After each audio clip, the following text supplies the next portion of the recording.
Percaya.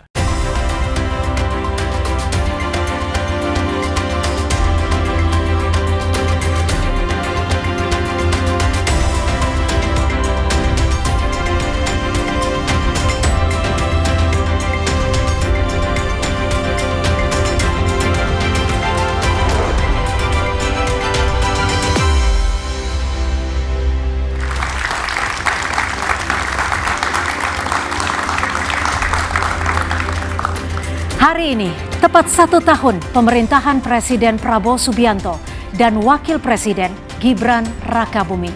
Sejumlah program Astacita sudah dan sedang digalakan dan mulai diterima manfaatnya oleh sebagian masyarakat. Tolak ukur capaian ekonomi yakni pertumbuhan ekonomi juga diklaim stabil di angka 5,12%, termasuk yang tertinggi di antara negara-negara G20. Namun di depan mata saudara, ada masalah nyata terkait tingginya angka PHK, pengangguran, sedikitnya sediaan lapangan kerja, lesunya daya beli dan industri, terutama yang padat karya. Kompas TV menghadirkan program laporan khusus 1 tahun Prabowo Gibran, pulihkan ekonomi segera, guna memberi ruang evaluasi kebijakan agar lebih berkualitas dan berdampak lebih luas bagi kesejahteraan masyarakat. Saya Audrey Chandra. Dan saya Cynthia Rompas dalam program Laporan Khusus 1 Tahun Prabowo Gibran. Pulihkan ekonomi segera.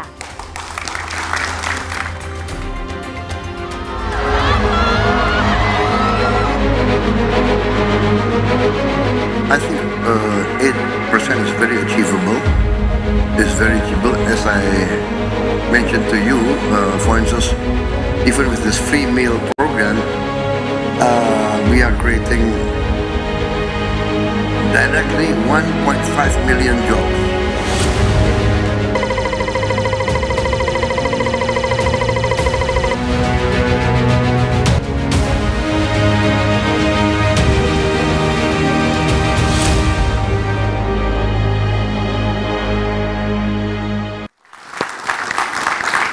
Dan pada malam hari ini kita telah kehadiran sejumlah narasumber, ada Menteri Investasi dan Hilirisasi, Kepala BKPM, Kepala BPI Danantara, Rosan Roslani. Selamat malam Pak Rosan. Selamat malam.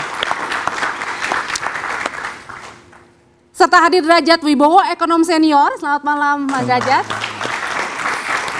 Dan nanti pada malam hari ini juga akan hadir 2 Menko, yakni adalah Menko Pemberdayaan Masyarakat Muhaimin Iskandar dan Menko Pangan Zulkifli Hasan. Ya, dan malam hari ini kita juga sudah hadir bersama kami malam hari ini Mas Fahrul Fulvian, Chief Economist Trimegah Sekuritas Indonesia. Selamat malam. Ya, selamat malam. Dan tentunya Pak Sani Iskandar, selamat malam, Wakil Ketua Umum Apindo, apa kabar? Terima kasih sudah hadir. Dan malam hari ini kita juga sudah hadir bersama kami di Roundtable. Sudah ada CEO Think Policy, Mbak Andita Firseli Utami. Hadir juga jurnalis Kompas TV, Dia Mega Anjaya. Dan selamat malam kami mengucapkan kepada Direktur Kebijakan Publik Selios, Mas Media Wahyudi Askar. Selamat malam. Iya. Pertanyaan pertama kami langsung tertuju kepada Pak Rosan. Pak Rosan, tadi siang dalam sidang kabinet 1 tahun pemerintahan Pak Prabowo dan Mas Gibran, ini Presiden Prabowo memamerkan tingkat pertumbuhan kita yang masih tinggi di angka 5% di antara negara G20. Pertanyaannya adalah seberapa besar optimisme Pak Rosan angka pertumbuhan kita ini dapat semakin terus naik ke depannya? Oke, terima kasih atas pertanyaannya. Memang kalau kita bicara pertumbuhan ekonomi ini sebenarnya ada seniornya nih, senior saya nih. Tapi kita biar kita pemahamannya sama dulu ya. Oke. Pertumbuhan perekonomian itu asal dari mana aja sih, ya kan? Paling besar adalah dari domestic consumption, ya, konsumsi dalam negeri. Itu kurang lebih 53-54%. Kemudian yang kedua tuh dari investasi. Kurang lebih itu 28-29%. Habis itu government spending atau belanja pemerintah ya kurang lebih sekarang 6-7%. Kemudian net export kita kurang lebih 2% gitu ya. Nah, kalau kita lihat kebetulan saya Menteri Investasi dan merangkap Kepala Danantara. Jadi porsi saya melihat ini kalau dari segi investasi ya. Nah, kalau dari segi investasi sekarang kalau lihat dari semua komponen itu, yang memungkinkan untuk meningkat adalah investasi. Jadi growth-nya kita ini emang di-drive sama investasi. Nah, kalau saya lihat sekarang angka-angka investasi memang untuk mencapai perjuangan yang dari 5% ini bahkan 8% di 2029, dari segi investasi itu sudah diberikan tuh angkanya oleh Bappenas. Bappenas memberikan angkanya, oke, kalau untuk pertumbuhan 8% itu dibutuhkan kurang lebih dari tahun 2025 sampai 2029 dibutuhkan kurang lebih 13.000 triliun investasi selama 5 tahun. Dibandingkan misalnya 10 tahun sebelumnya itu dari 2014 sampai 2024 itu investasi yang masuk 9.100 triliun. Jadi memang dalam 5 tahun ke depan ini pertumbuhan investasi itu dibutuhkan kenaikannya cukup signifikan. Pertanyaannya adalah achievable nggak? Ya kan?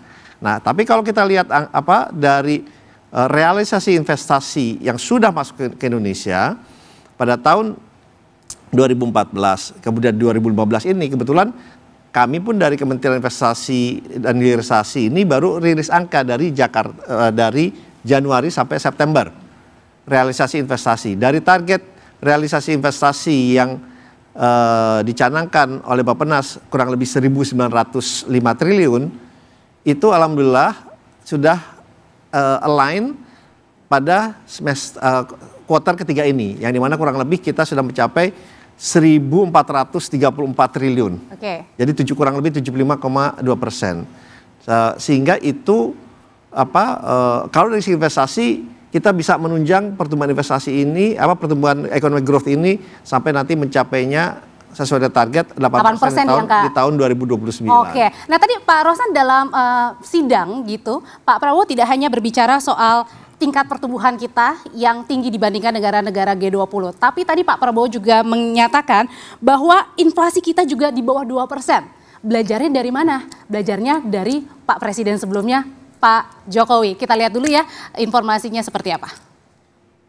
Kita punya teknik-teknik memantau dan mengendalikan inflasi. Saya kira yang kurang diajarkan di fakultas-fakultas ekonomi dunia. Dan ini saya harus katakan salah satu teknik mengendalikan inflasi yang dirintis oleh pendahulu saya, Presiden Joko Widodo. Harus kita akui, mungkin pengalaman beliau sebagai wali kota, sehingga beliau dengan teliti bisa menemukan bagaimana memantau dan mengendalikan inflasi. Ini jangan dianggap remeh. Jangan dianggap remeh. Jadi Pak Rosan sebenarnya poin-poin apa saja yang kemudian menjadi highlight dan kemudian dikerjakan betul oleh Pak Prabowo sebelumnya oleh Pak Jokowi. Pak Rosan kan juga sebelumnya adalah pembantu Presiden Pak Jokowi juga. Apa hal yang highlight yang paling penting di sini? Ya memang saya sempat 2 bulan lah sebagai Menteri Investasi. Tetapi memang kalau dilihat memang yang dilakukan ini memang dipantau seluruh sampai bukan hanya di level pusat saja, tapi provinsi, kabupaten, kota, dan semuanya memantau dan melihat apa yang menyebabkan inflasi ini meningkat. Jadi peningkatannya bukan peningkatannya, jadi lebih gerak cepat untuk menganalisa, mengevaluasi, dan saat bersamaan juga mengantisipasi bagaimana inflasi ini tetap terjaga dengan baik di seluruh daerah di Indonesia. Intinya seperti itu sih. Gerak cepat dan evaluasi ya Cynthia ya. Tapi kita mau coba nih lihat dari analisanya. Nah kalau dari Pak Derajat sendiri, kan kita sedang populer nih Sumitronomics. Yang dahulu kala sempat dipopulerkan, sekarang mulai populer lagi. Kalau dilihat dari angka 5,12% ini, apakah ini sejalan memang dengan salah satu pilar dari Sumitronomics ini, pertumbuhan ekonomi yang tinggi? Analisa Anda seperti apa? Ya, memang targetnya ke sana ya. Sumitronomics itu kan lebih banyak Keynesian sebenarnya ya. Keynesian kalau kita di Indonesia nyebutnya. Dan kita mungkin banyak terpaku dengan angka-angka makro, tapi yang sering kita abaikan adalah di sisi mikro. Jadi pemerintahan Bapak Prabowo dan Bapak Gibran ya, Mas Gibran dulu kami memanggilnya. Sekarang juga masih Mas kok. Itu banyak melakukan hal-hal di tingkat grassroots. Ya, yang sudah banyak dibahas tentu MBK ya. Tapi yang belum banyak diketahui misalkan adalah penyaluran pupuk bersubsidi. Mungkin teman-teman di sini belum mengetahui dulu penyaluran pupuk bersubsidi itu ada 145 peraturan termasuk peraturan menteri. Dan itu lamanya minta ampun, bagi penyalur untuk bisa dapat penyairan itu lamanya minta ampun ya. Bahkan harus ada foto, KTP segala macam. Sekarang lebih cepat. Petani sudah nanam, pupuknya belum datang. Itu dipotong oleh pemerintahan Pak Prabowo ya, melalui Menko Pangan tentunya, dan juga para menteri yang lain dipotong menjadi satu. Bayangkan 145 peraturan dipotong hanya satu. Itu jadi lancar. Makanya kalau ada yang mempertanyakan kok bisa produksi beras sedemikian tinggi, ya salah satunya karena pupuknya lancar. Itu salah satu indikasinya menurut Anda ya. Kemudian yang kedua, yang tidak banyak diketahui oleh masyarakat, kebetulan saya ditugaskan oleh Pak Menteri ya, Mas Rosan, ada di salah satu BUMN yang bergerak untuk pembiayaan perempuan. Pemberdayaan perempuan ada 15, juta nasabah perempuan prasejahtera di bawah kemiskinan yang bank nggak akan melirik. Itu diberi pembiayaan, diberi kredit melalui PNM ya. Ini memang kelanjutan dari program zamannya Pak Jokowi ya. Jadi di tingkat grassroots beberapa menteri sudah melihat sendiri bagaimana ibu-ibu, emak-emak yang sebelumnya prasejahtera ada yang dengan kredit 2 juta Pak Rosan, kemudian jadi 4 juta. Itu beli penggorengan, dari semula jualan gorengan sekarang jadi punya 3 gerai ayam geprek. Anaknya bisa lulus. Tapi kita lihat dulu catatan di lapangannya seperti apa. Itu jadi ya banyak hal-hal kecil yang real itu yang saya berharap nanti BPS bisa menangkap pertumbuhan yang ada di grassroots.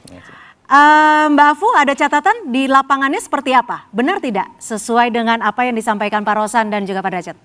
Baik, terima kasih banyak. Selamat malam Pak Rosan.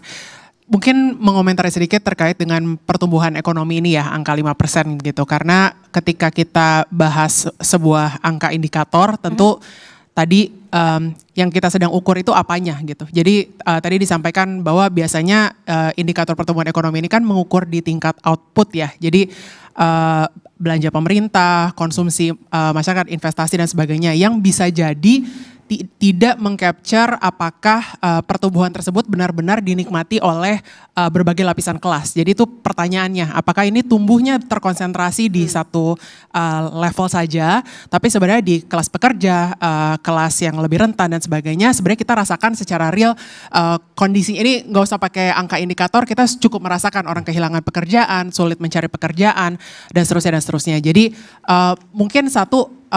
mungkin yang bisa dipertimbangkan oleh administrasi adalah juga bukan saja mengukur output mengukur indikator ekonomi di level output, tapi outcome dalam arti kualitas dari pertumbuhannya itu seperti apa, dinikmati oleh siapa saja dan seterusnya. Apakah ini artinya maksudnya Mbak Afu adalah belum sampai terasa sekali di masyarakat? Bisa jadi masih ada gap tersebut ya, bagaimana itu bisa terterjemahkan ke dalam penciptaan lapangan kerja yang berkualitas dan formal. Gitu ya, jadi benar angka pengangguran terbuka kita mungkin relatif rendah, tapi kita balik lagi semua indikator itu kan kembali ke apa yang kita hitung dan tidak kita hitung begitu ya. Apakah sebenarnya penyerapan pekerjaan saat ini masih bergantung pada gig ekonomi, bergantung pada yang informal dan tidak terlindungi dan dengan upah dan kondisi kerja perlindungan sosial yang juga terbatas misalnya gitu. Jadi kita mungkin Pak Rosan juga perlu memperkenalkan indikator-indikator yang lebih lengkap. Indikatornya katanya minta diperkenalkan lebih lengkap lagi supaya dapat terasa, dan nampaknya sejauh ini belum terasa banget Pak Rosan sampai di lapisan masyarakat. Terima kasih Mbak Afu atas tadi responsnya. Ya memang tadi kan waktunya kan cuma sedikit nih. Tadi kalau saya bisa lebih jabarin lebih panjang lagi bahwa itu memang kan kita bicara tadi indikator-indikator terlebih dahulu. Ya memang yang keduanya adalah tadi saya mau sambung, memang kita ingin tentunya adalah pertumbuhan yang berkualitas dengan investasi yang masuk lebih tinggi. Tentunya kedua adalah penciptaan lapangan pekerjaan, larinya otomatis ke situ. Dan tentunya kita inginkan adalah penciptaan lapangan pekerjaan yang berkualitas. Memang kalau kita lihat kalau berdasarkan data statistik, kalau kita lihat di BKPM, di Kementerian Investasi, memang kalau dulu 10 tahun yang lalu, investasi 1 triliun itu bisa menghasilkan tenaga kerja kurang lebih 2.640-an orang. Sekarang per 1 triliun itu hanya 1.300 lebih. Jadi emang lebih ke padat modal kelihatannya. Nah, tapi di Kementerian Investasi, kita memang investasi yang besar maupun yang kita lihat di hilirisasi contohnya, mungkin saya lompat ya sedikit ya. Memang kalau kita bicara hilirisasi, mungkin melihatnya oleh kebanyakan hilirisasi bidang minerals, yang dimana memang di situ padat modal. Tetapi ada juga investasi, saya contohkan hilirisasi di bidang kelapa yang investasinya sudah masuk ke kita, sedang tahap konstruksi, itu nilainya hanya $100 juta saya contoh ini, $100 juta. Tapi dari segi penciptaan lapangan pekerjaannya, itu di tahap pertama saja akan menyerap 5.000 orang. Itu sudah berjalan, Pak? Sudah beli tanah, sedang konstruksi sekarang. Gitu ya. Nah, hanya $100 juta, tetapi penciptaan lapangan pekerjaannya pada saat ini jadi itu bisa mencapai 10.000 orang. Nah, tentunya kalau kita bicara yang ingin yang berkualitas, memang ini kalau saya bisa menguasai ini sampai 1,5 jam nih kalau bicara terus ya. Kalau gitu gimana singkatnya? Singkatnya gini. Kita setuju bahwa kita mesti punya pertumbuhan perekonomian, itu pertama. Kedua, kita setuju kita ingin punya pertumbuhan yang berkualitas. Berkualitas itu apa sih? Bagi kami, pertumbuhan ekonomi itu adalah harusnya berkesinambungan dan berkelanjutan. Dan yang kedua, pertumbuhan ini akan berlanjutan dan berkesinambungan kalau apa? Kalau manusia ikut tumbuh. Jadi apa? SDM atau human capitalnya juga harus tumbuh bersama-sama. Nah, kalau kita bicara soal manusianya, kita lihat catatan dari Apindo ya. Di lapangannya, dari sisi pengusahanya seperti apa? Dari real yang terjadi di lapangan, dari investasi masuk seperti apa? Ya, jadi memang boleh jujur loh di sini, Pak. Boleh jujur ya. Ya, jadi sebetulnya yang kita harapkan supaya terus mendongkrak ya pertumbuhan ekonomi kita ini, khususnya dari sektor industri manufaktur. Dan saya rasa kita banyak dari para pengembang, ya, termasuk dari swasta yang lebih dominan untuk membangun kawasan-kawasan industri, kawasan ekonomi khusus. Sebetulnya ini bisa dimanfaatkan. Jadi karena kenapa kita percaya bahwa industri manufaktur yang sekarang masih kurang lebih sekitar 20%, itu mungkin bisa terus ditingkatkan sampai 30%. Karena memang sektor industri manufaktur ini yang menurut kami yang paling bisa menggerakkan seluruh sektor perekonomian. Baik dari segi peningkatan nilai sumber daya alamnya, dan apalagi kita kaya di situ. Kemudian di dalam proses pengolahan itu berbagai sektor ekonomi yang terkait itu terlibat. Kemudian dari segi rantai pasok ya, transportasi, logistik, dan yang paling penting itu adalah penyerapan tenaga kerja. Apalagi kalau ini berkaitan dengan labor intensive industry. Tadi Pak Rosan sudah menyampaikan memang dari segi penyerapan tenaga kerja dikaitkan dengan nilai investasi memang agak menurun. Ya, cukup menurun menurut saya tadi setengahnya. Ini yang sebetulnya yang kita khawatirkan. Karena memang industri-industri yang masuk pada saat ini di kawasan-kawasan industri itu sebagian besar adalah data center. Kalaupun yang terkait dengan industri manufaktur, tapi memang semuanya sudah serba canggih lah. Digitalisasinya itu sangat terasa sekali, sehingga penyerapan itu kurang.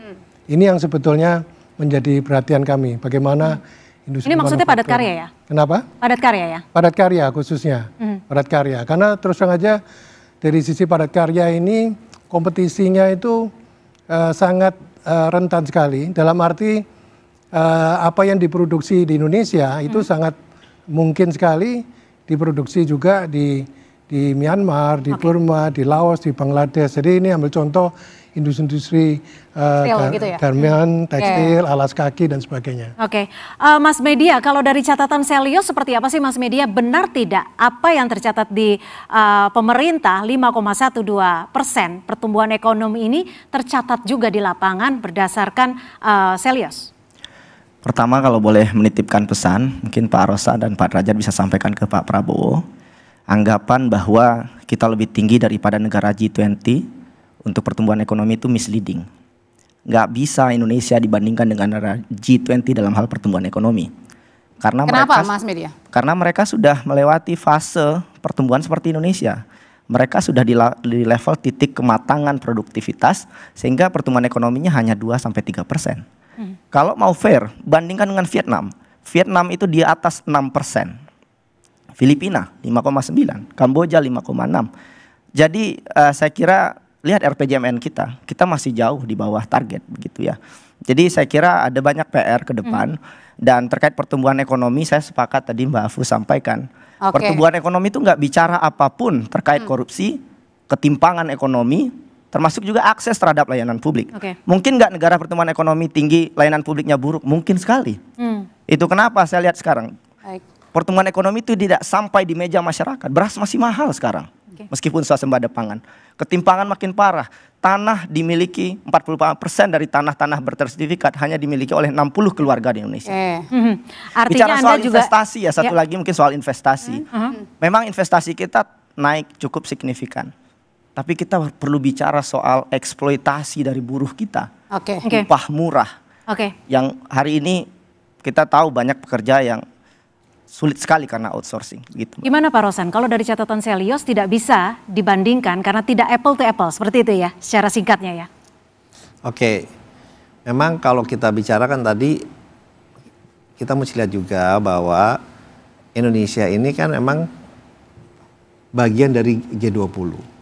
Kita bicara dalam konteks G20 nih, kita bukan bicara dalam konteks misalnya bandingkan dengan negara ASEAN yang mungkin itu beda, atau kita bandingkan negara-negara emerging market beda. Kita bicara dalam konteks G20 yang dimana kita sekarang nomor 16 terbesar di dunia, 16 atau 17 terbesar di dunia dari segi ekonominya, yang dimana ditargetkan dan disampaikan bukan oleh kita, tetapi juga oleh para investment banking dan yang lain-lainnya dari luar bahwa pada tahun 2045 kita bisa menjadi negara nomor 6 atau 7 terbesar di dunia.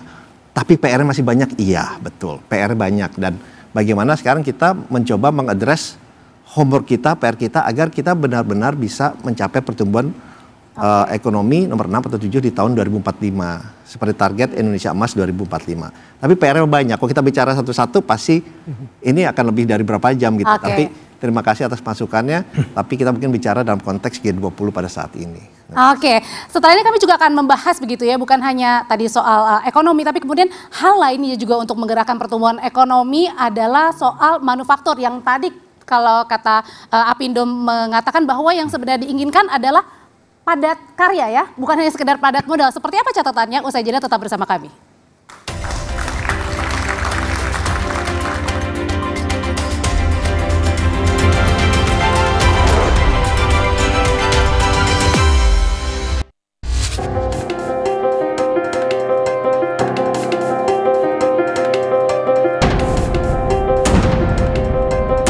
Kita tahu semua masalah Indonesia. Kita tahu kita butuh lapangan kerja. Kita mengerti bagaimana kita mau punya lapangan kerja yang banyak kalau ekonomi tidak tumbuh dengan cepat.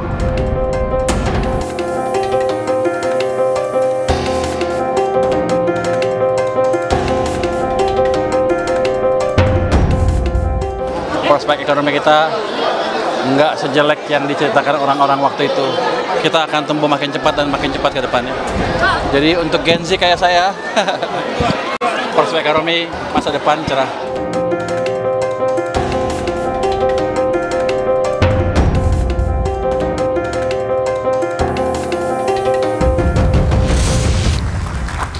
Dan di segmen 2 laporan khusus 1 tahun pemerintahan Prabowo Gibran, kita sudah kehadiran Menko Pangan Zulkifli Hasan. Pak Zul, selamat malam.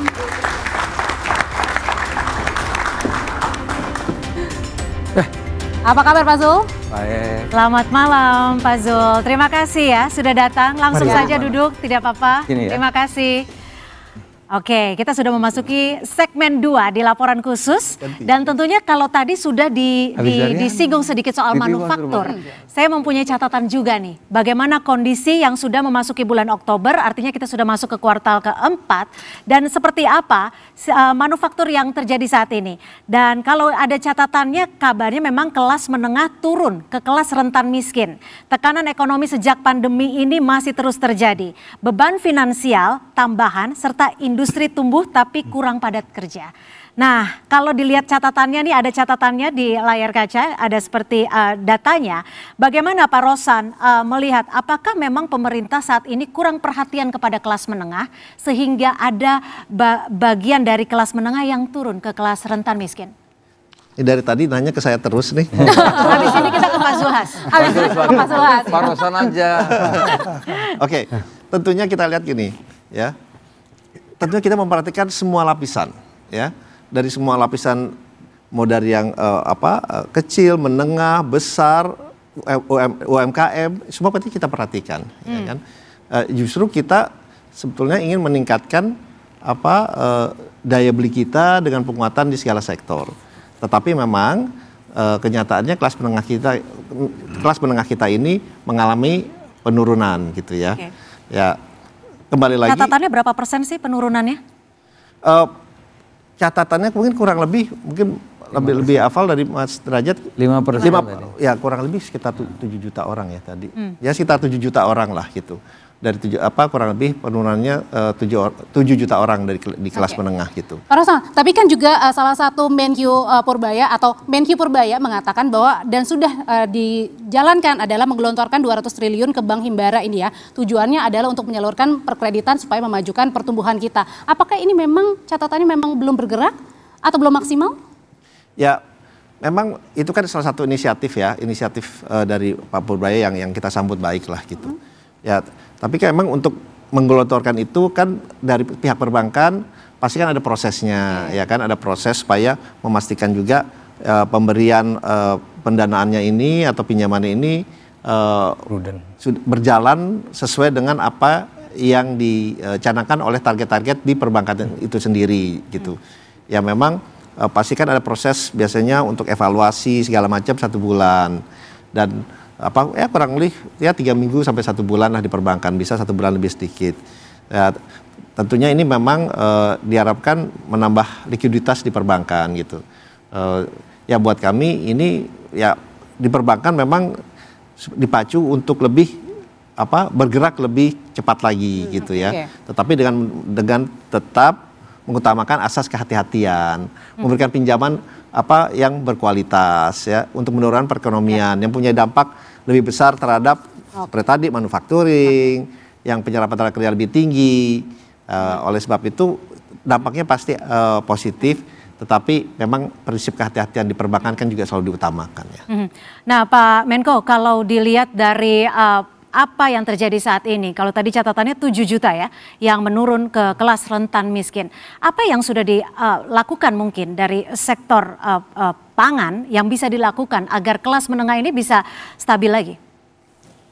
Sekarang yang pertama pangan dulu ya. Pangan itu dalam artian luas, ada karbohidrat, ada protein. Karbohidrat itu ada 2 macam, yang besar, satu beras, sangat makanan pokok kita. Yang kedua itu jagung ya. Misalnya beras. Dulu Bapak Presiden mentargetkan kita swasembada 4 tahun. 4 tahun.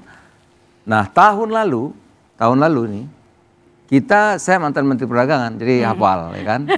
Kita impor beras 4,5 juta ton. Tahun lalu. Tahun ini, bukan kata saya, kata BPS. Sampai akhir tahun kita akan surplus 4 juta lebih ton beras. Kita tidak impor lagi, 0 impor tahun ini. Ya, itu di gudang Bulog sekarang ada 4 juta beras. Kita sudah berani mengatakan tahun ini kita tidak impor, bahkan kita surplus 4 juta. Artinya kalau beras kita sudah swasembada. Dari 4 tahun 1 tahun. Itu satu. Kedua, kita lihat tahun lalu nilai tukar petani itu 116.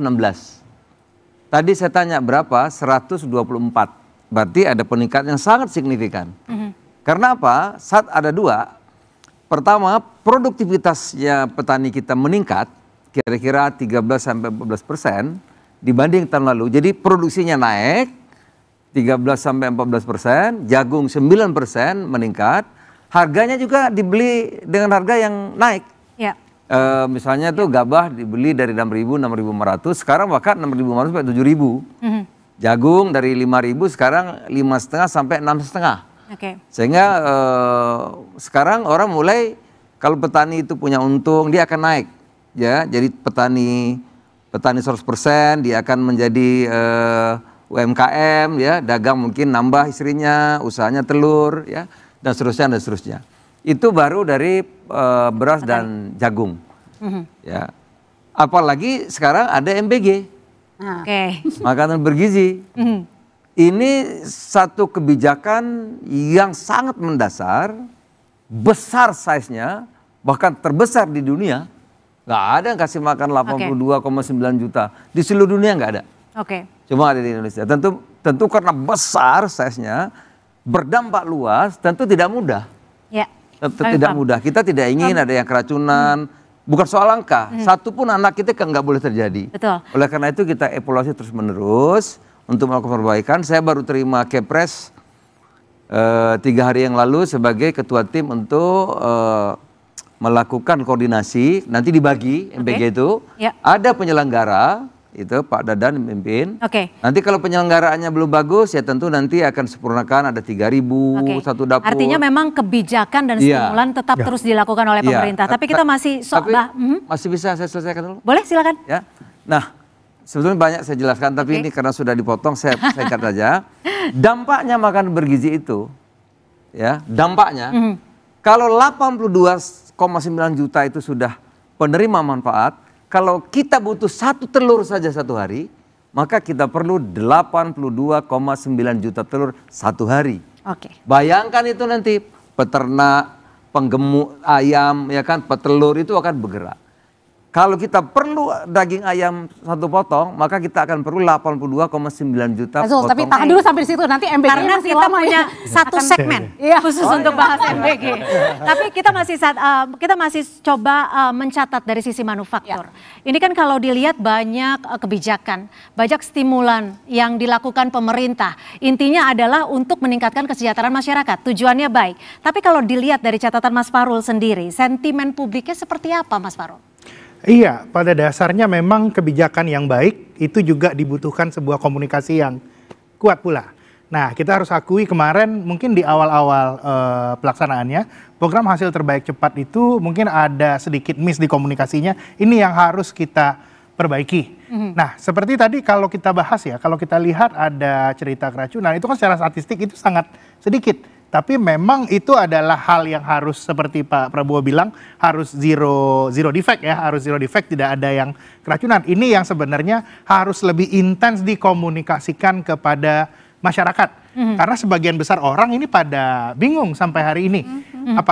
Apakah semua sekolah dapat? Kan pada dasarnya semua sekolah ditawarin, kalau ternyata merasa tidak cocok, itu kan tidak ada paksaan juga terkait di sini. Ini yang pada dasarnya komunikasinya itu harus dibuat intens sehingga sentimen di publiknya bisa membaik. Tapi terkait sentimen publik, yang paling penting itu terkait pendapatan dan daya beli. Walaupun pertumbuhan ekonomi kita 5,12, pertumbuhan konsumsi nasional masih 4,97. Nah, ini yang saya lihat, ini ruang untuk improvementnya sangat besar di sini. Nah, mungkin kalau terkait dari Pak Rosan tadi ngomong banyak investasi, Pak, yang saya lihat mungkin kalau dari sisi konsumsi, Pak, mau naik. Mungkin pertanyaan yang bisa muncul dari saya, tahun depan kira-kira Danantara mau hire berapa orang, Pak? Itu mungkin hal yang lebih mau langsung dijawab kali, Pak Rosan? Isu yang menarik untuk dibahas, kira-kira seperti itu. Langsung dijawab mungkin? Oke, terima kasih. Kalau bicara Danantaranya sendiri, bicara Danantara, saya bukan bicara BUMN di bawahnya ya. Justru saya tuh di Danantaranya, saya justru nggak mau banyak-banyak. Kenapa? Karena saya menjaga yang bekerja di Danantara itu berdasarkan meritokrasi. Berdasarkan benar-benar yang mempunyai kualifikasi yang tinggi, tetapi mempunyai integritas, akuntabilitas, dan juga harus mempunyai track record yang baik dan benar. Ya, itu. Jadi kalau di level Danantara ini, justru saya mau sangat-sangat tidak perlu banyak orang di dalamnya. Enggak, saya mau benar-benar efisien gitu ya. Tapi memang mungkin kalau di BUMN-nya yang memang penyerap, mungkin yang di BUMN sekarang 1,9 juta orang ya, totalnya. Ya tentunya dengan ada Danantara, dengan ada investasi-investasi yang akan kita lakukan, tentunya kita ingin itu meningkat. Peningkatannya kembali lagi tidak hanya dari segi jumlah, tapi juga dari segi kualitas. Nah itu yang peran Danantara yang memang salah satunya adalah dalam saat kita berinvestasi, salah satu kriteria yang kita taruh bukan hanya dari segi return atau keuntungan, tapi yang paling penting adalah yang kedua, penciptaan lapangan kerjanya berapa banyak. Itu salah satu indikator yang kita pakai untuk pada saat kita berinvestasi. Yang menjadi sorotan adalah bukan hanya bagaimana kita menggerakkan investasi di dalam negeri agar semakin banyak lagi investor yang datang ke Indonesia kemudian untuk menghasilkan mungkin lahan-lahan baru gitu. Nah, pertanyaan selanjutnya adalah bagaimana dengan pelaku usaha di dalam negeri, Pak Sandi?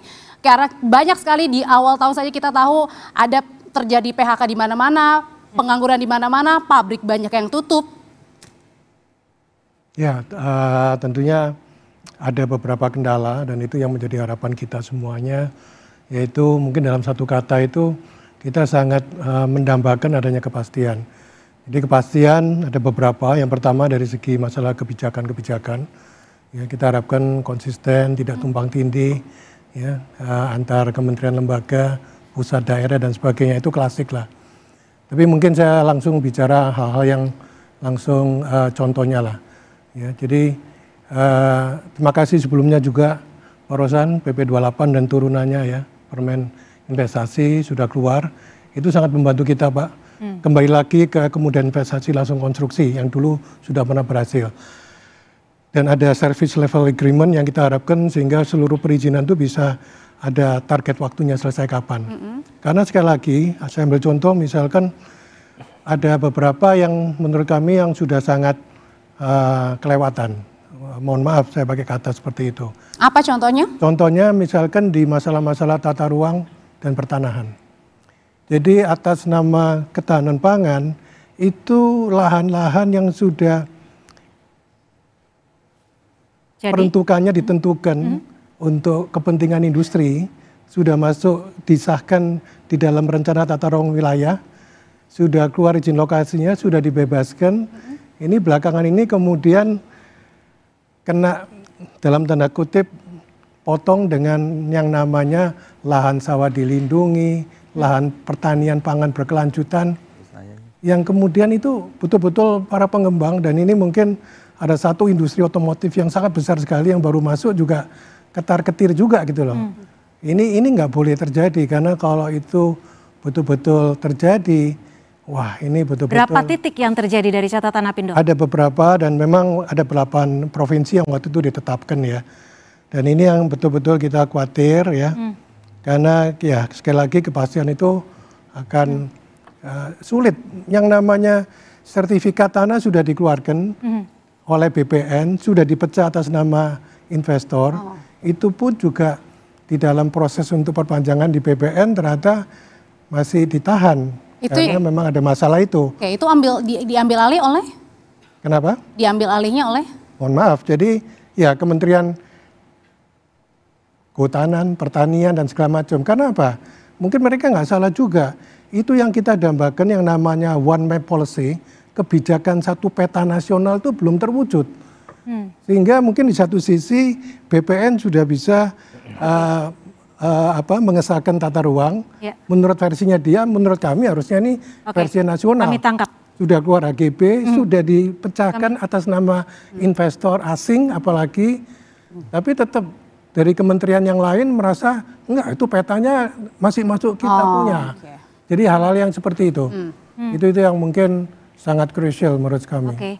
Tapi ini karena tidak ada Kementerian Kehutanan dan Kementerian apa tadi Pak? Saya bisa jawab. Mungkin bisa dijawab nih. Apakah menerima informasi seperti ini? Saya lingkungan kehutanan. Ya, silakan Pak Menko. Jadi memang kebijakan Bapak Presiden ini kebijakan yang mendasar, ya.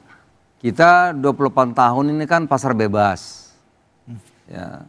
Ekonominya, politiknya, ini mulai ditata,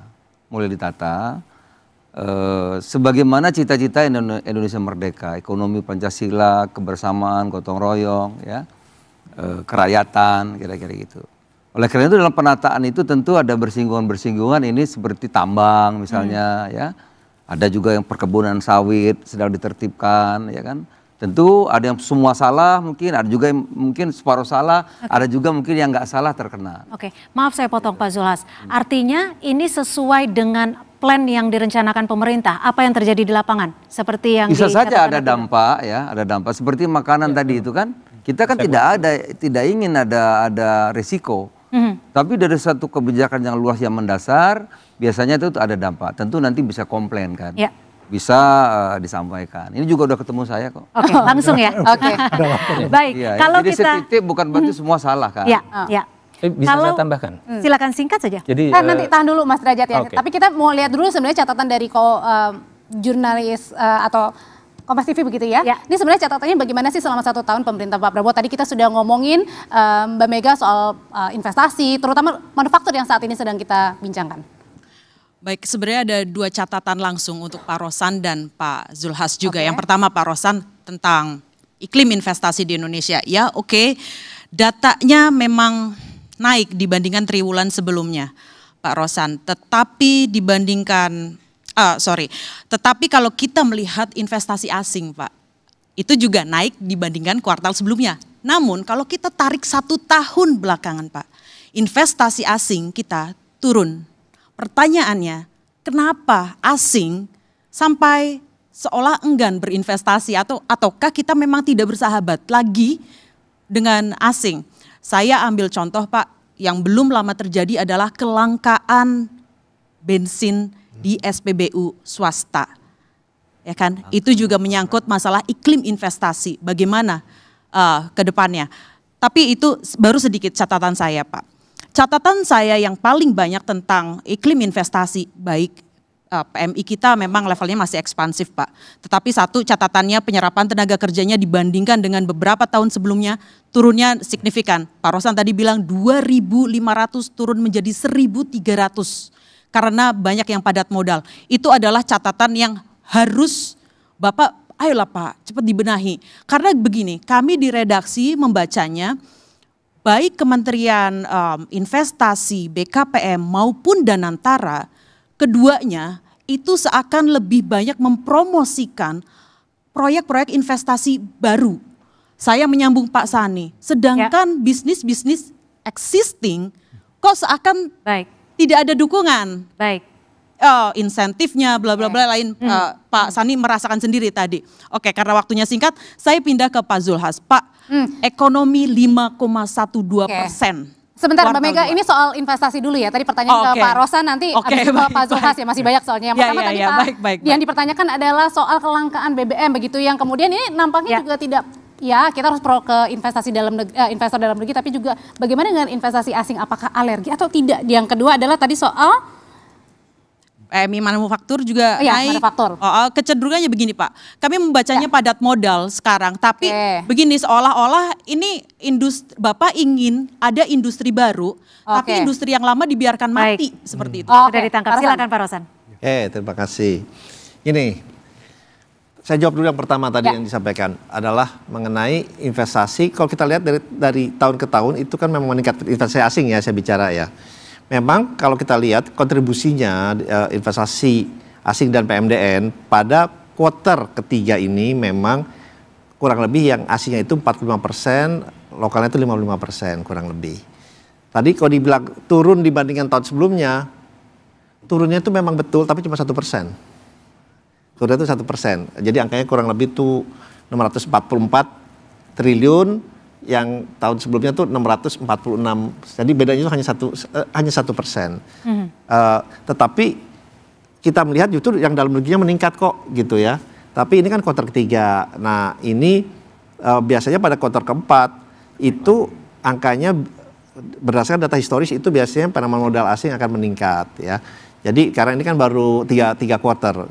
Jadi kalau kami melihat dari data-data yang masuk awal, walaupun sekarang kan 3 bulan terakhir nanti adalah bulan Oktober, November, Desember.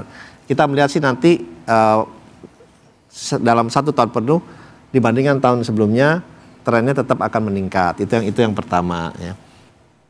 Kemudian memang kami juga nih secara terus-menerus itu selalu mencoba meningkatkan iklim investasi, itu kan salah satu kuncinya juga. Iklim investasi satunya apa sih? Ya rule of law lah, kepastian hukum ya kan. Itu nomor 1 lah rule of law-nya. Yang dimana tadi seperti disinggung oleh Pak Sani, kita ini buat sharing aja ya, dengan cepat ya saya sampaikan.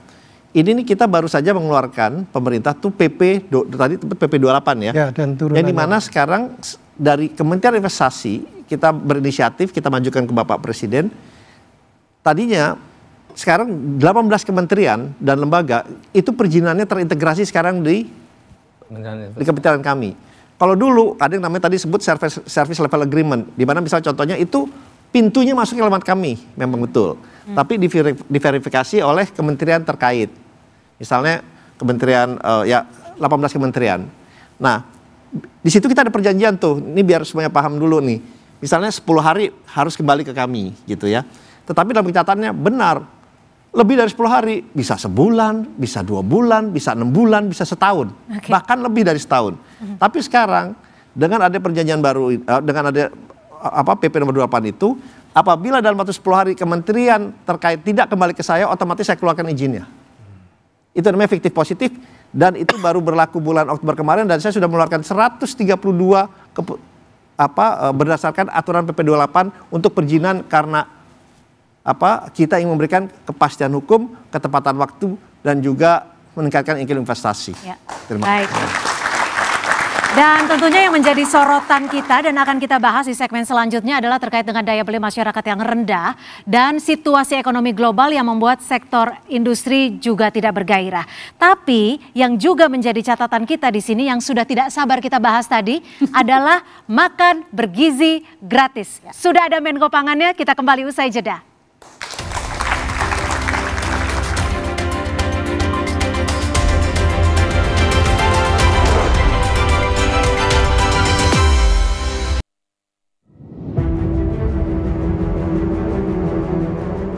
Hari ini makan bergizi sudah mencapai 36,2 juta penerimaan manfaat.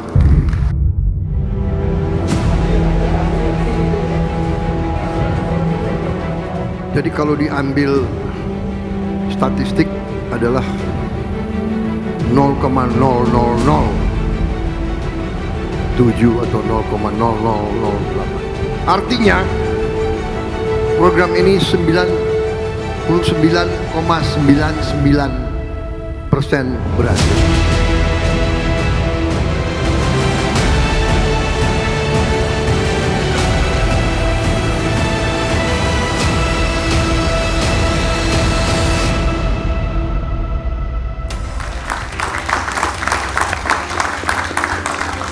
Terima kasih Anda masih bersama kami di laporan khusus 1 tahun pemerintahan Prabowo Gibran.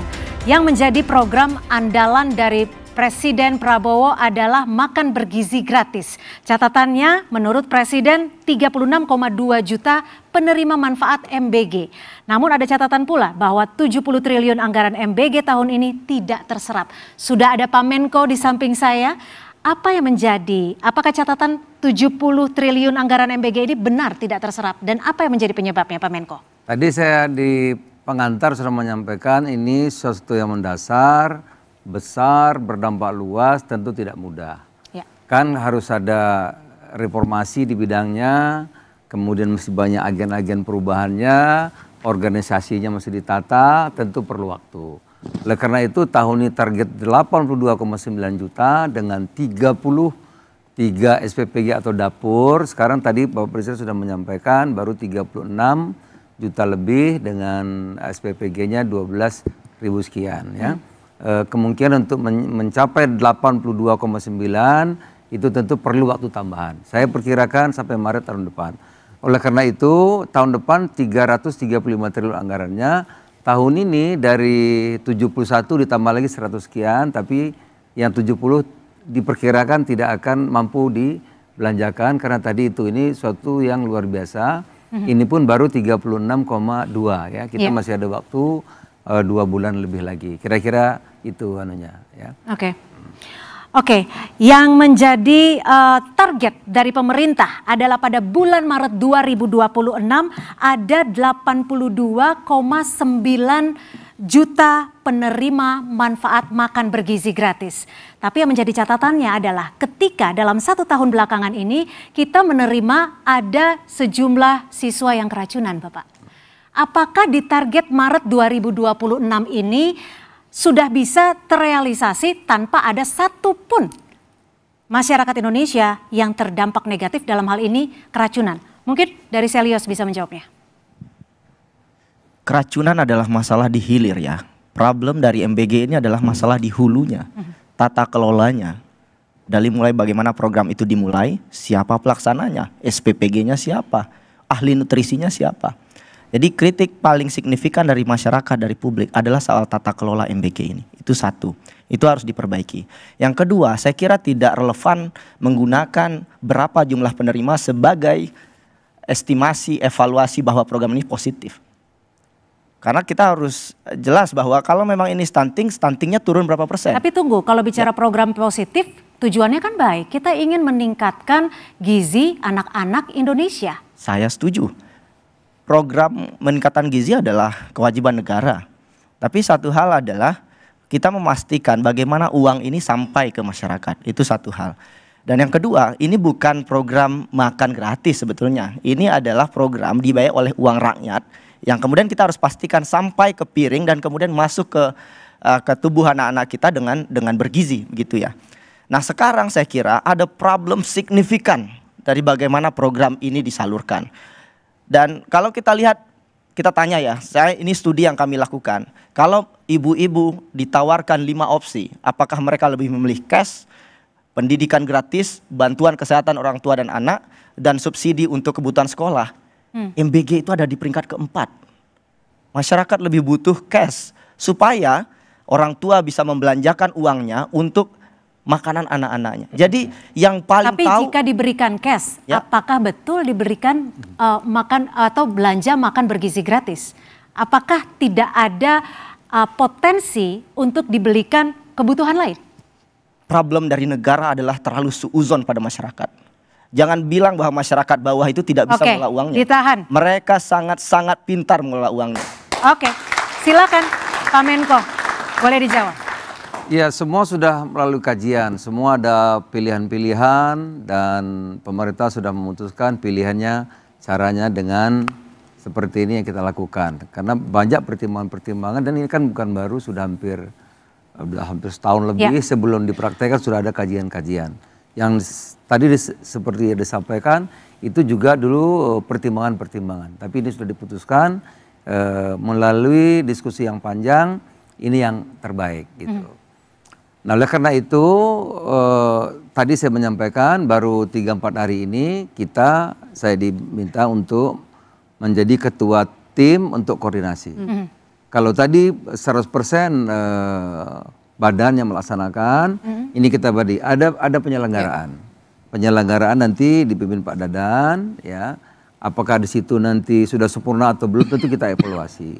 Karena ada juga di daerah tertinggal, terluar, termiskin, sekolahnya jauh-jauh, nggak mungkin 3.000 kan? Ya. Nah, itu mungkin bisa 2.000, bisa 1.500 atau bisa 500. Itu tentu akan kita evaluasi.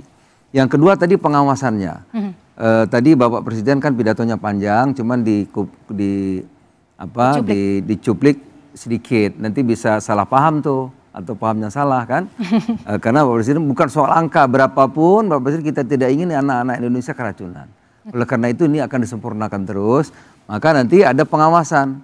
Pengawasan itu tentu ahlinya Kementerian Kesehatan dan jaringan sampai ke desa itu ada Kementerian Dalam Negeri. Sehingga nanti ada Menteri Dalam Negeri, aparaturnya gubernur, ada bupati wali kota sampai camat sampai kepala desa.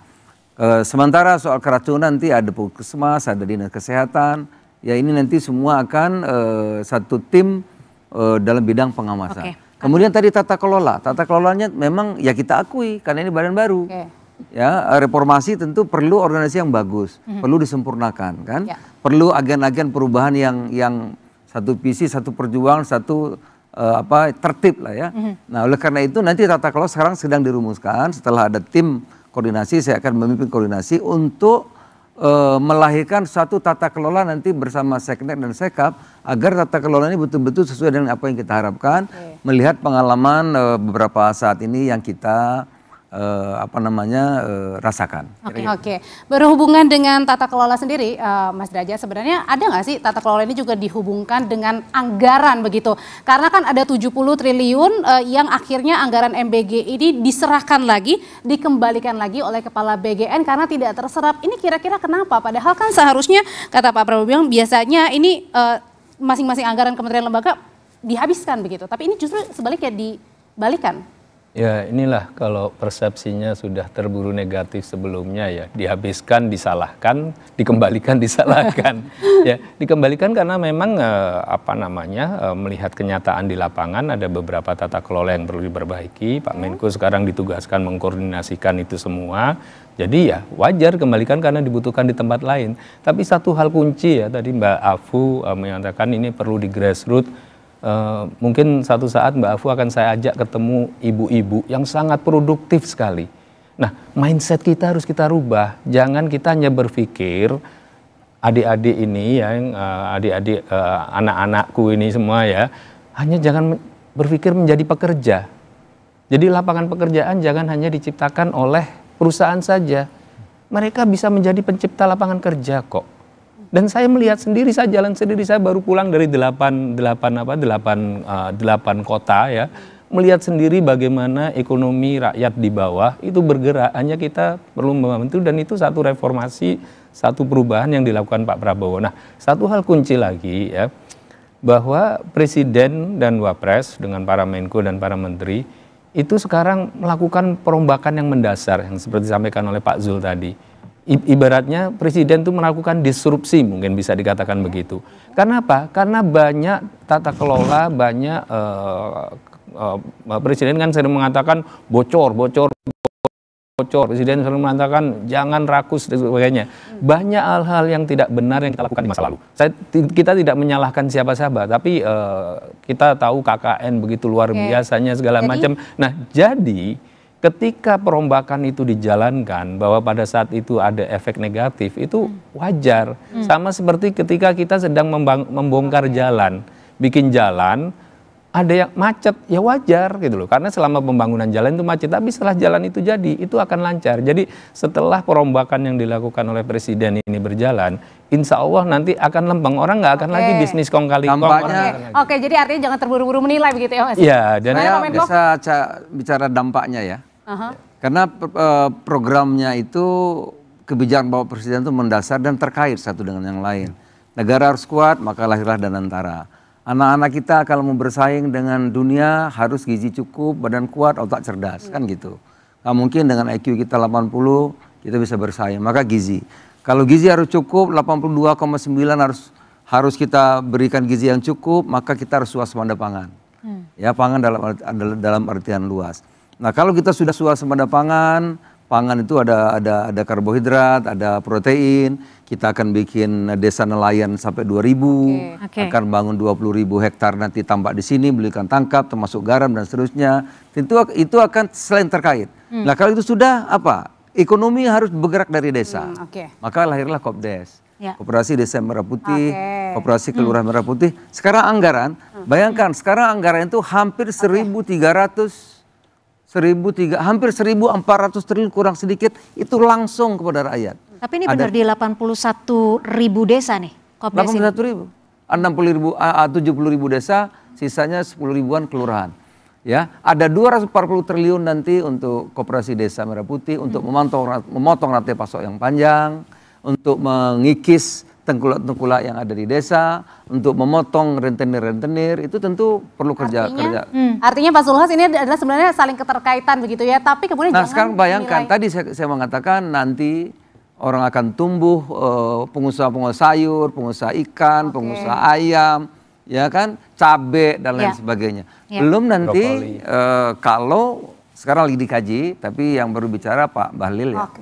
Menteri SDM itu mengenai apa Pak Rosan, rencana nanti campuran kalau B50 sudah direncanakan, campuran nanti ya, belum sekarang, itu etanol atau metanol. Maka kita perlu nanti kebun mungkin. Perlu ada satu episode lagi kayaknya ya. Pak Bahlil ya.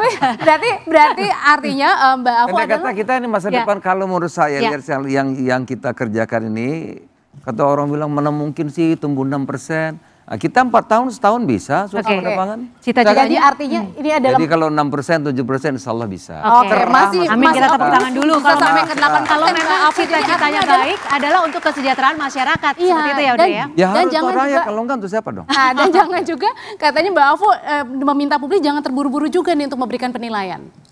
Ya, jadi betul MBG ini sebenarnya punya potensi yang sangat besar ya Pak Menko, bukan hanya untuk memenuhi tadi kebutuhan gizi tapi juga sebagai alat stimulus fiskal gitu sebenarnya kan ke ekonomi dan juga redistribusi ketika dia memang benar-benar mengaktifasi rantai pasok lokal. Iya. Nah, tapi sebagaimana kita diminta untuk tidak menilai terlalu cepat, kita juga penting untuk menilai apakah negara punya kapasitas belajar.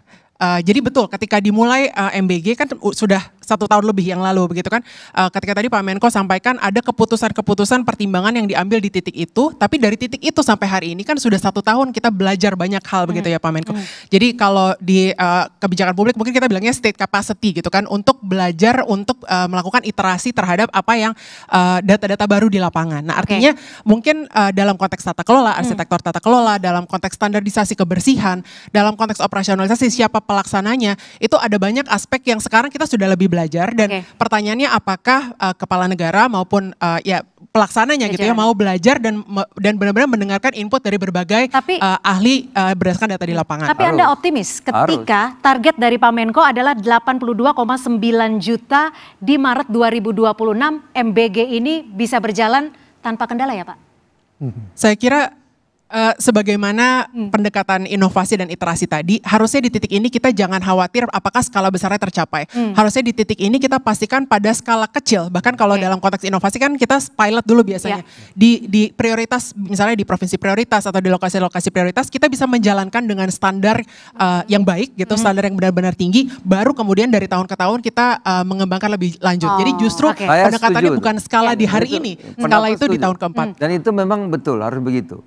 Nah, kita kan setelah ini belajar banyak, maka lahirlah Kepres Koordinasi, kita akan menyempurnakan tata kelolanya, belajar dari yang terjadi. Misalnya di perkotaan seperti kota-kota itu ternyata lebih bagus. Kenapa lebih bagus? Karena kesadaran masyarakatnya tinggi. Tapi di kabupaten misalnya mungkin kurang ya, nah, itu juga SPPG-nya nggak begitu diawasi sehingga banyak terjadi masalah gitu. Nah itu semua kita perbaiki, maka nanti tata kelolanya disempurnakan. Itu Ibu siapa namanya itu bagus. Mbak Afu. Oke, tapi pertanyaan selanjutnya adalah Pak Menko pada saat sekarang kan 70T saja dikembalikan lagi oleh BGN begitu ya. Bahkan di tahun depan sebenarnya juga justru angkanya juga beberapa kali lipat lagi lebih tinggi untuk program MBG ini. Nah bagaimana ini kemudian di sini saja ada pengembalian 70T? Tahun depan saja 300 lebih T ya. Nanti dulu ya Pak. Masih penasaran. Tapi saya jawab deh yang itu. Tapi saja kita masih akan kembali membahasnya soal makan bergizi gratis. Apakah anggaran besar yang akan digelontorkan pemerintah bisa terserap dengan baik dan masyarakat Indonesia, khususnya anak-anak, menjadi masyarakat pintar? Tetap bersama kami.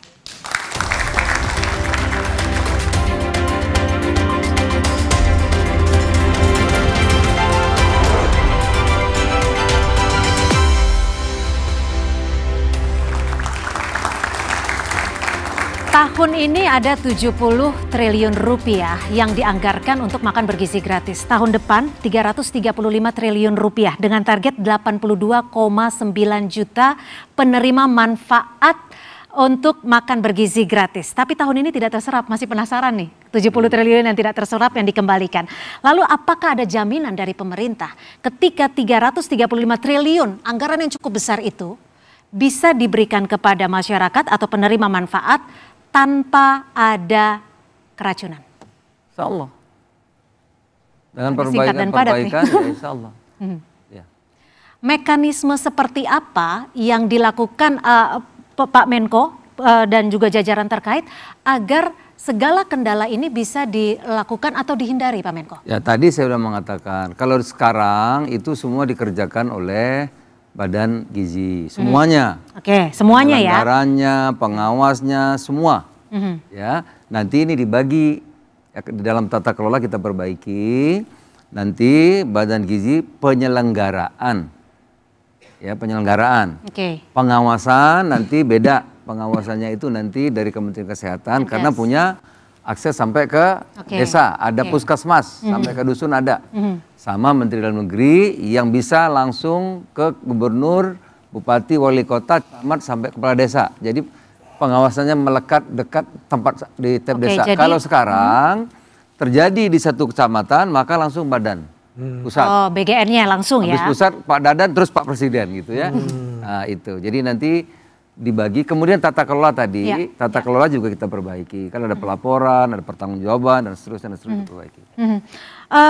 Mas Media, ada catatan khusus untuk ini ketika nantinya mekanismenya, tata kelolanya akan diperbaiki, akan melibatkan Pemda juga berarti ya, akan melibatkan Kementerian dan jajaran. Oleh karena itu kita berdasarkan hitungan kita tahun depan 335 itu insya Allah akan terserap.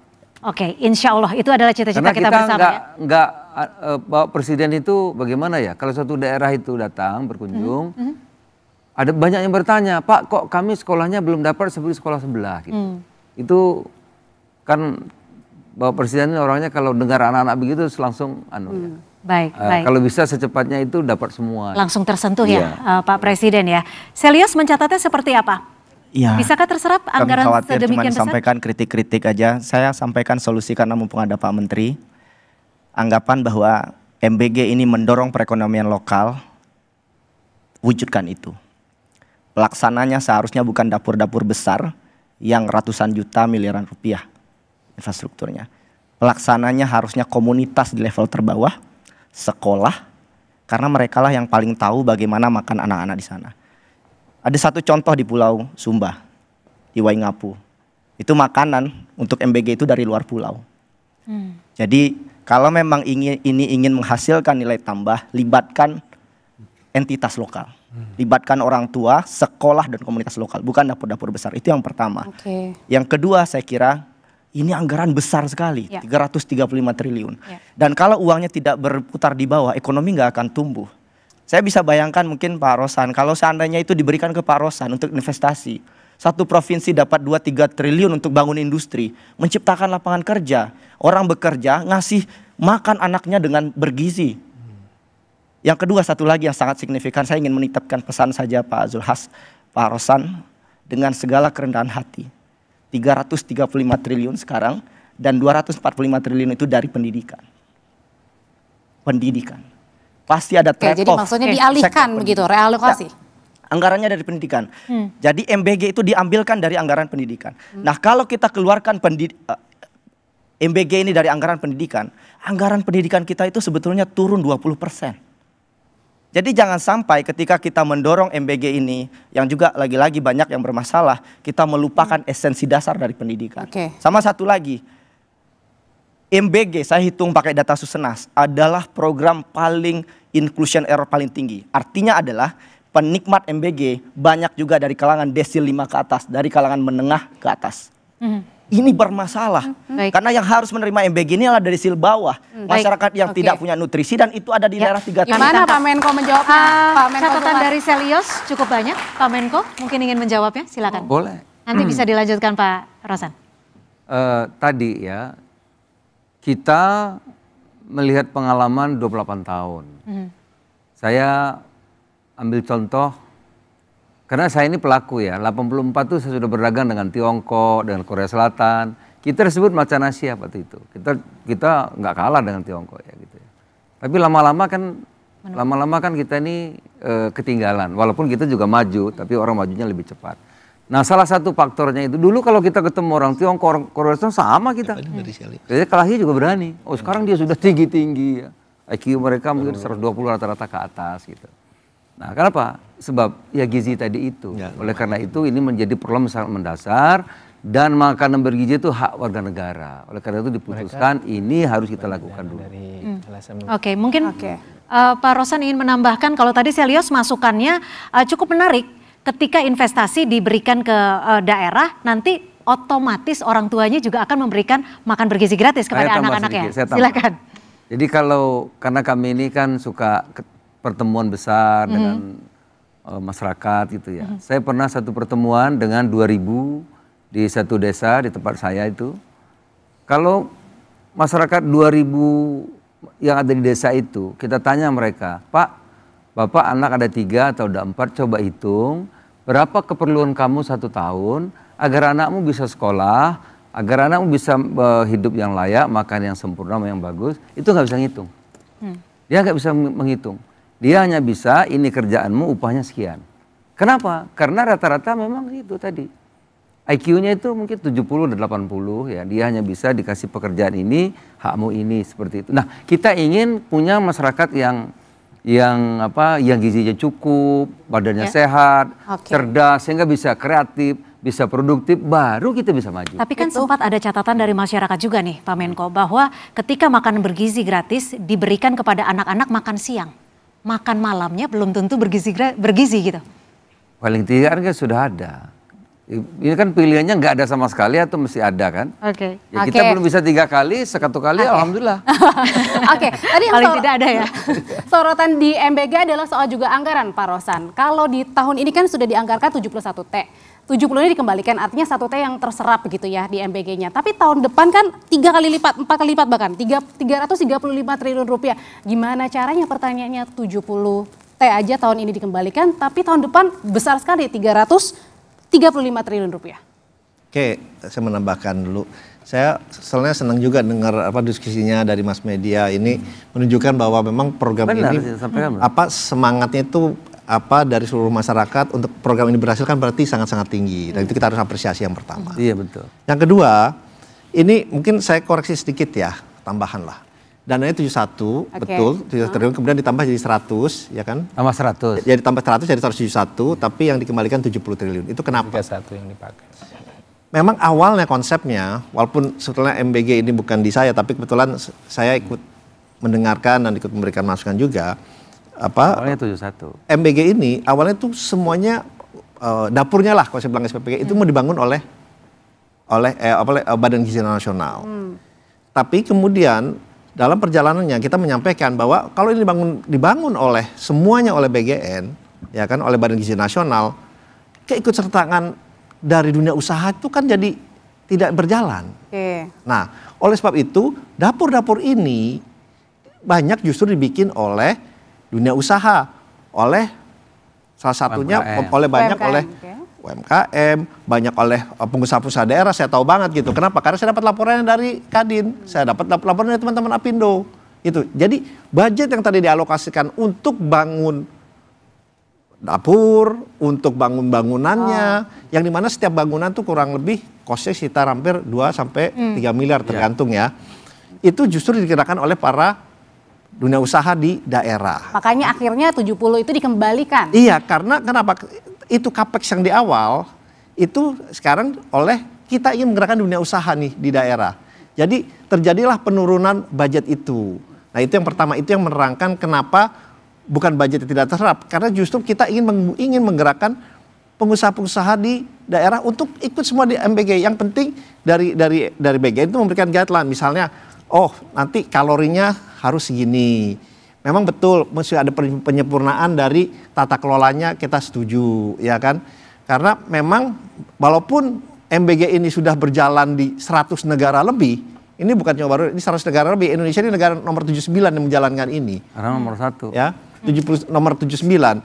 Tentunya proses pembelajarannya, penyempurnaannya itu pasti, apalagi dari segi number, dari segi angkanya, memang angkanya kan salah satu yang paling tinggi mungkin sesudah India. Sesudah India di nomor 2 kita ada tertinggi nih, ya kan, datanya. Jadi justru memang saya setuju sekali, justru dengan adanya MBG ini dunia usaha di daerah harus hidup, ya pengusahanya, kemudian ibu-ibunya, kemudian para pengusaha para peternak, tadi sampai disampaikan oleh Pak Zul. Ya untuk tanamannya, jual tanaman, sayur, telur, justru inginnya adalah pemberdayaan di daerah. Dengan daerah ini hidup, dengan dana yang dikeluarkan setiap tahunnya nanti memang meningkat menjadi 340 triliun, itu bisa diharapkan daerah ini bisa berkembang dan tumbuh. Sehingga pemerataan di seluruh Indonesia itu terjadi. Di luar dari output yang diharapkan dari anak-anak ini yang mendapatkan, dan ibu-ibu hamil bisa mendapatkan makan siang bergizi ini, dan outputnya mereka akan jadi lebih baik, lebih sehat. Kalau realisasinya seperti itu, kita boleh kasih tepuk tangan dulu dong ke pemerintah. Tapi sebentar Pak Zulhas, kalau dari pemerintah sudah menyatakan statementnya, saya ingin dengar catatan di publiknya. Karena tadi Mas Farul udah senyum-senyum aja nih Pak Zulhas. Jadi saya penasaran Mas Farul, gimana catatan atau sentimen publik terhadap MBG ini seperti apa sih? Iya, sebenarnya sentimen publik terhadap MBG ini mix feeling gitu? Mix feeling, satu sisi memang yang mendapat manfaatnya banyak, tapi memang di media kita berseliweran segala macam kabar dan berita ya. Nah, mungkin hal yang paling menarik ini Pak sebenarnya ya kalau terkait sentimen di publik juga, dan ada beberapa hal yang mulai jadi concern juga. Ini terkait inflasi karena MBG Pak. Misal Pak, tahun depan beneran tercapai 82,9 juta penerima per hari. Kira-kira strategi suplai pangan kita gimana? Itu dia, itu yang saya mau jelaskan. Jadi programnya ini memang terkait ya. Kalau satu ketinggalan memang bisa keteter. Oleh karena itu makan bergizi itu keterkaitan dengan swasembada pangan. Maka ini juga harus sama. Itu harus seiring sejalan. Beriring tadi pertanyaan yang bagus. Ini harus bisa menghidupkan usaha-usaha di desa. Maka lahirlah Kopdes. Karena nanti SPPG di desa itu kerjasamanya sama koperasi belanjanya. Nah koperasi ini apa fungsinya? Koperasi itu nanti memang kita bentuk dengan cara yang benar ya, agar dia bisa juga sebagai optaker. Nanti hasil pertanian, hasil kalau di situ nelayan ikan, karena di koperasi akan dilengkapi dengan gudang, dengan cold storage dan lain-lain.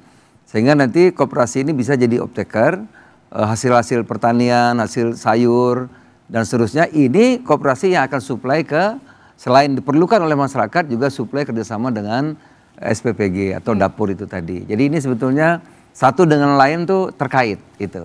Oke, Mbak Afu, realistis nggak sih apa yang dicita-citakan Pak Zulhas dan juga pemerintah, karena kita tahu sebenarnya tujuannya positif, tujuannya baik dan harus didorong oleh setiap elemen. Tapi realistis tidak?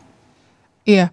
Pertama tadi ketika disebutkan Indonesia adalah negara ke-70 sekian yang melakukan ini, yang perlu kita sadari bersama adalah setup geografis dari Indonesia, ekonomi dan budayanya sangat berbeda gitu kan. Jadi ketika negara-negara landlocked misalnya yang memang di satu area saja melakukan penyediaan makanan gitu secara direct misalnya dari pemerintah, memang itu strategi distribusi mungkin cukup simpel gitu. Untuk Indonesia jauh lebih kompleks karena sangat tersebar dari ujung ke ujung, dan pun ketika kita bilang akan benar-benar mengaktifasi pelaku-pelaku usaha lokal, apakah itu dunia usaha maupun koperasi, perlu dilihat juga sebenarnya karena ada risiko juga apakah pelaksanaannya benar-benar mengaktifkan UMKM yang sifatnya lokal gitu atau menciptakan elite capture lain. Karena baik itu di level kabupaten maupun perkotaan gitu ya, bisa jadi ada elite capture dalam arti elite bisnis, apakah itu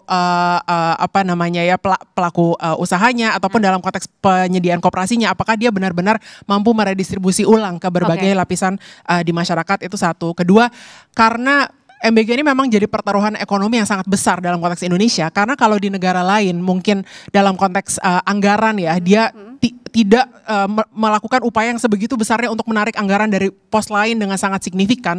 Kalau di Indonesia konsekuensi fiskalnya sangat-sangat besar, karena tadi Mas Media sudah sampaikan juga mengambil dari sektor pendidikan, belum lagi kaitannya dengan penyediaannya nanti berhubungan dengan inflasi dan sebagainya. Jadi setiap pilihan desain tadi apakah dilakukan lewat koperasi gitu ya Pak Menko, atau dilakukan lewat dunia usaha, itu harus diperhitungkan model konsekuensi ekonominya akan seperti apa, karena sangat-sangat besar. Jadi tidak bisa kita mengambil keputusan hanya berdasarkan pertimbangan-pertimbangan kualitatif gitu atau berdasarkan apa yang dipahami. Maka peran organisasi seperti Celios dan juga banyak organisasi riset, data itu harus digunakan. Nah yang saya khawatirkan ketika misalnya Bapak Presiden diberikan statistik tentang angka keracunan, yang saya maksud dengan state capacity untuk belajar itu kan mengakui terhadap kekurangan dan permasalahan gitu ya. Jadi alih-alih itu hanya sekian persen saja dari implementasi, justru harus secara serius juga memastikan standar kebersihan, nutrisi dan sebagainya itu menjadi prasyarat utama sebelum kita menskalakan program ini dalam konsekuensi fiskal yang besar tadi gitu. Jawabannya nanti akan dijawab oleh Pak Menko, Pak Roslin dan juga Mas Derajat tetap. Dan mungkin nanti akan ada masukan juga dari Pak Sani, dari pelaku usaha ya. Tapi saya jeda ya Bapak-Bapak ya, tetap bersama kami.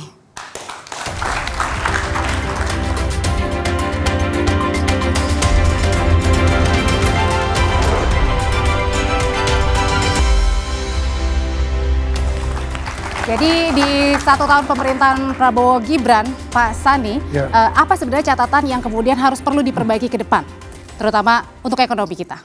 Ya, jadi saya setuju sama Ibu ya. Jadi bagaimana kita betul-betul investasi yang sudah ada ini betul-betul dipertahankan supaya tidak keluar, karena memang menarik investasi yang baru itu sangat susah. Untuk itu makanya kita perlu menjaga konsistensi kepastian yang tadi saya sampaikan ya. mulai dari keterkaitan dengan kebijakan, keterkait dengan pemerintah menyediakan sarana prasarana untuk kepentingan industri. Itu saya masih ingat itu di dalam Undang-Undang Nomor 3 Perindustrian itu disebutkan bahwa pemerintah menjamin tersedianya sarana prasarana untuk industri. Tapi kalau industri sampai kesulitan untuk mendapatkan air baku, kemudian harga gas ini juga naik turun, kuotanya nggak jelas, itu bagaimana dia bisa sustain.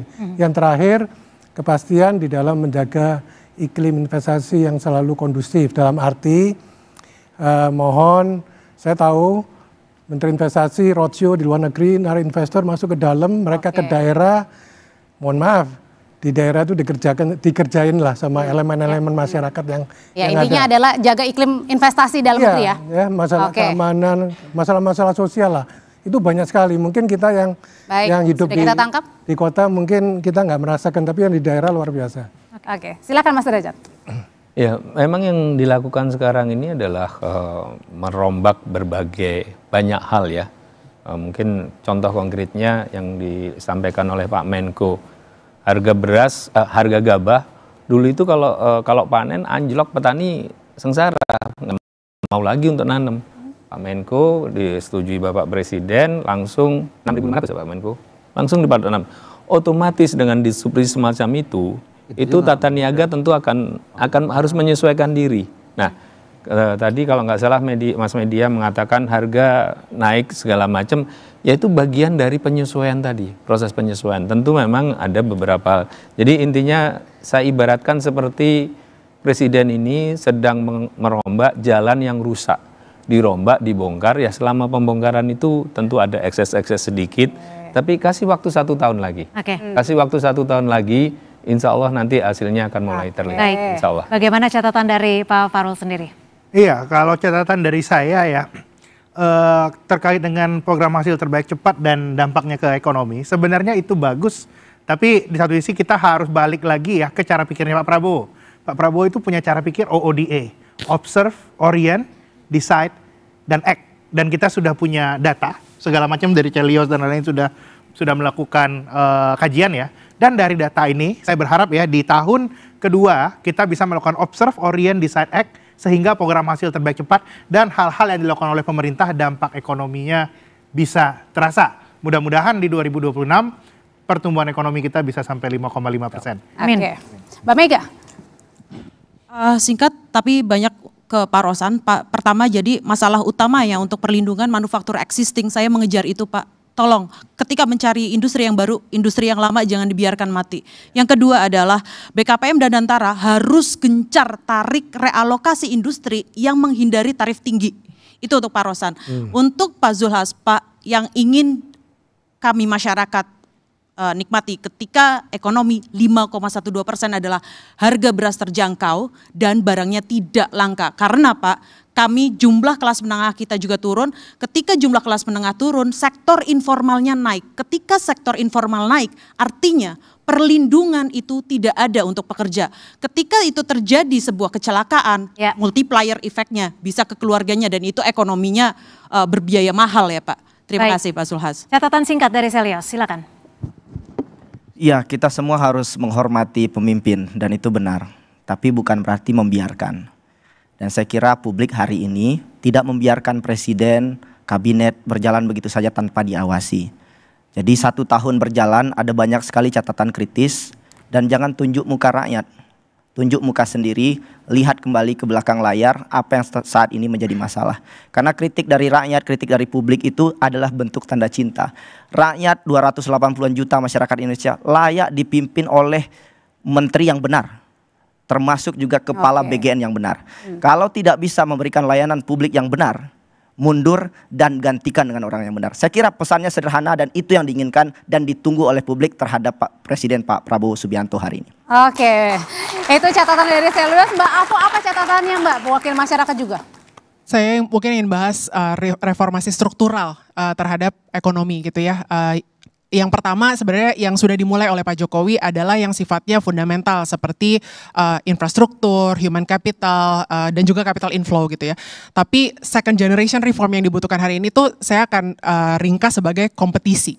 Kita butuh daya saing kita butuh kembalikan BUMN yang berdaya saing, kita butuh bisnis-bisnis yang masuk ke Indonesia berdaya saing, dalam arti dia efisien secara desain, secara aktivitas ekonomi, dan jangan sampai area-area atau sektor-sektor yang harusnya kompetitif, yang harusnya berdaya saing, malah diisi oleh business of the state gitu ya, oleh BUMN yang membuat justru tadi beberapa sektor seperti BBM dan sebagainya malah jadi tidak kompetitif. Dan terakhir, ini penting sekali dalam melihat ke masa depan, kita juga harus punya strategi ekonomi hijau.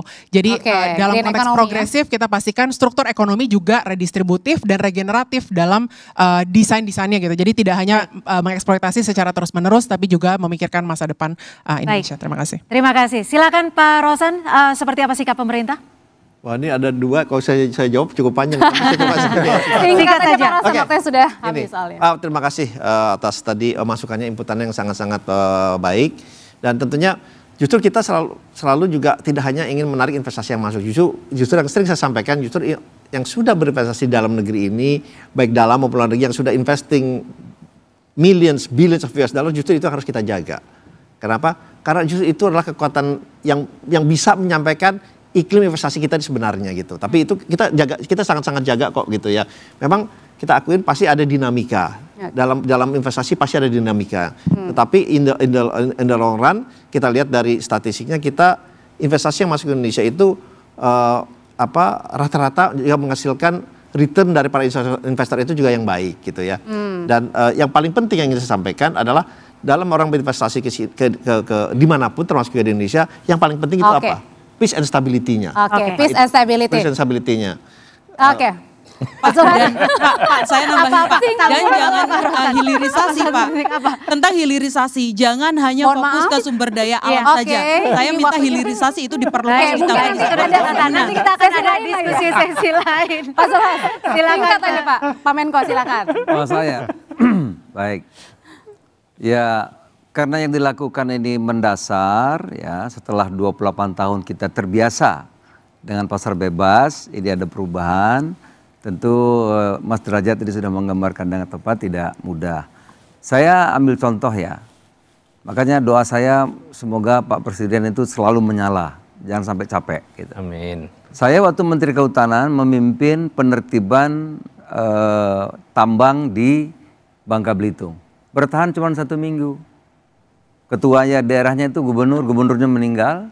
Kami nggak sanggup, asal datang di demo besar-besaran cuma bertahan 1 minggu. Kenapa kita waktu itu dibentuk oleh Pak SBY? Karena melalui penelitian yang diterima oleh negara di Bangka Belitung itu, kalau kita ingin melakukan perbaikan, maka negara harus membayar 3.860 kali lebih besar. Dan ini Pak Prabowo coba lihat berhasil ya. Saya juga punya kasus dulu di Kehutanan menertibkan 40.000 sawit ilegal, nggak berhasil. Tapi ini malah 3,4 juta bahkan 4 juta. Nah, pendek kata saudara-saudara, saya kira ya seluruh tadi terkait programnya dan akan memberikan dampak yang luas, apakah makan bergizi, apakah swasembada pangan. Saya kasih ambil satu contoh, 28 tahun kita tidak bisa menyelesaikan harga gabah. Gabah ditentukan pemerintah 5.000, terjadi itu dibeli 3.000. Nggak bisa. Baru ini kita bisa ditentukan 6.500, di lapangan harga gabah itu 6.500 ke atas. Baru sekarang. Ya, dan artinya adalah masih banyak pencapaian ke depannya juga ya Pak Zulhas yang kita harus tunggu ya. Ya, pendek kata ya saya berani menyampaikan masa depan kita ini cerah. Baik, kita berikan tepuk tangan kepada seluruh narasumber di laporan khusus dan terang benderang seperti matahari di siang hari. Kita berikan tepuk tangan dulu untuk para narasumber malam hari ini dan juga untuk para panelis yang sudah memberikan perspektifnya di laporan khusus 1 tahun pemerintahan Prabowo Subianto dan juga Wapres Gibran Rakabuming Raka. Terima kasih para narasumber, terima kasih para panelis dan saudara, demikian laporan khusus 1 tahun Prabowo Gibran. Kita pulihkan ekonomi segera dan pada malam hari ini kita jumpa lagi. Sampai jumpa. Saya Cynthia Rompas. Saya Audrey Chandra, selamat malam. Terima kasih Mas. Terima kasih Pak Derajat.